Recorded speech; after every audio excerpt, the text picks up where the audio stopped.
Чимат. Наткнулись на вот такое интересное сооружение. Это очень-очень старый мост. Раньше отсюда дорога шла на Кизлев.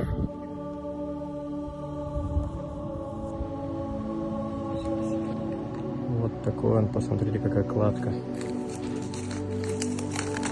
Сейчас я поближе покажу.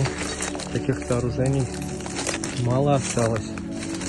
Тем более здесь, в степной части Крыма, я вижу первый раз такой мост.